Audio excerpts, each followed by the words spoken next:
Okay, so here we have some key pointers in potential areas that you can consider. Again, if you have, I mean, we always say this, if you have kind of better ideas or something else you'd like to do, that's great. But on the top, you can sort of see the kind of areas we're sort of thinking about in terms of context, environment, experience with Bernard Schmilder's work. This is a kind of constructed through quite a clever use of technology to have this kind of clouds existing in a space. In a sense, when Schmilder was doing this, it's about kind of bringing that phenomenon of the natural phenomenon into an interior space and the kind of effects that can have. It kind of raises awareness, I guess, of the kind of things that we sort of see every day, but it does it in a very specific way, and it can kind of be directed towards how we think about global warming, or it's a thoughtful piece. On the top right, material object artifact, we can see here what was a poster created for an opera in Germany somewhere by Ilka Helmig. In some ways, this represents most closely what we can achieve in the 2-day workshop. You can see things propped, stuck on the wall, hanging in front, and previous remarks about kind of staging a space and the mise en scène apply very much to this piece of work, if you like. The way you can kind of create an image that is completely different to something you might do on a computer or on a piece of paper, and it's about bringing that out and making that into something solid like this image here. So this ends up being a photograph. So one of the outcomes from what you do could be a video or a photograph, but of something that you've kind of set up, a temporary setup. So you can be working towards the whole unit and keep setting things up and photographing them. And your photograph would be the outcome. And it could still be illustration, or it could be, if it's a video, obviously it could be animation played in a space. But the idea is that you make us aware of your ability to use a kind of a spatial design, if you like, or kind of a spatial experimentation. On the bottom left, information, instruction, wayfinding. This is an absolutely vital part, especially of a graphic designer's and an illustrator's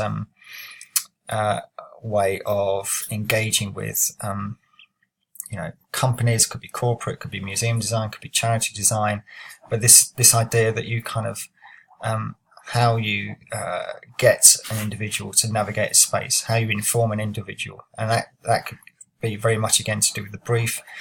The brief that you may set yourself after the kind of initial workshops is how you might communicate something and how that might be communicated through a space. In some ways, the image on the bottom right is, slightly more straightforward, but it kind of appears straightforward to begin with. But, how do you apply your illustration or graphical skills to objects, and to make those objects still be something engaging or exciting to be around or be with? So this is a kind of an intervention for Adidas. Again, gets you, it's a brand intervention, if you like. It gets you to see that brand in a kind of very, very different way, and much more kind of it communicates as illustration can do. It communicates in a very sort of much more friendly way, if you like, as opposed to being more corporate. It's much more about these individual little moments that are sort of spread all over these objects. It becomes a kind of fascinating thing, but you're still always relating it back to the kind of this idea of Adidas. If you see in the image in the bottom right, there's a kind of Adidas logo that's within a sort of kind of dandelion flower, if you like.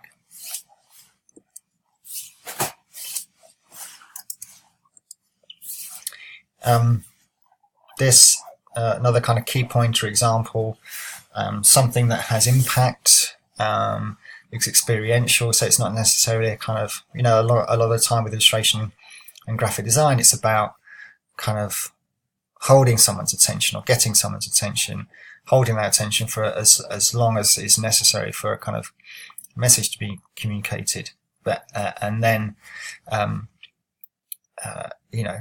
maybe that's it. But with design that's about an experience, this is where you have to do that, kind of get someone's attention, but also kind of keep them there with the kind of narrative that's been generated in terms of whatever it is that you're kind of interested in. Or in this case, this is Archivio Diaristico Nazionale, the National Diary Archives in Pieve Santo Stefano, Tuscany. Okay, so it's about generating something that is engaging over a long period of time, which is maybe different to visual communication as a whole, which is meant to kind of have this kind of impact, initial visual impact, and then draw you into a sort of narrative about that product or that situation. Here it's a different kettle of fish. Here you're kind of engaging people through design, but on a kind of variety of scales and a variety of different ways. We can see projection mapping, and we can see how in this instance Studio ... have got people to engage with this archive. And one of the interesting things you can do as designers, illustrators, is to work with museum archives. And this is a kind of really clever, engaging way of doing just that. Okay, David Durney, in his book Exhibition Design, 2006, made the following comments. Contextual display concerns a collage-like narrative, arrangements of works where the dialogue between them, or between the body of work, and its physical setting and its context opens up the horizon of meaning of the work. Now, this is one of the things I think is most important to consider when you are thinking about your work in a kind of spatial context. Collage-like narrative, to me, is very interesting. This is one of the things, again, that we wanted to explore in the 2-day workshop. A collage, being an assemblage of different elements. How do they relate to each other? What kind of narrative does that generate? And this is one of the things that we'd be interested in you having done in working in groups. How do you kind of work with each other, which can be difficult? How do you accommodate each other's ideas, and how do those ideas link up? Now, one of the things I think is very interesting is this idea of something that's associative. So association, meaning links between different objects or different things, if you like. So if something's associative, it's about how a viewer makes sense of the different things that have been placed in an environment. So here Durney says, arrangements of works where the dialogue between them. Now, the dialogue is a way of describing the fact that the way objects may relate to each other within a space. So you might see, a toy tank, and then you might see a children's Barbie toy. And when you look at those two, how do you kind of reconcile how they are placed next to each other? How do you kind of think about what's the relationship between them? And these are the things that we're kind of doing all the time. But as designers, illustrators, animators, etc., we have to kind of consider what we put in a particular frame, or in this instance, a space. And it's to go back to the quote, between them, or between the body of work and its physical setting.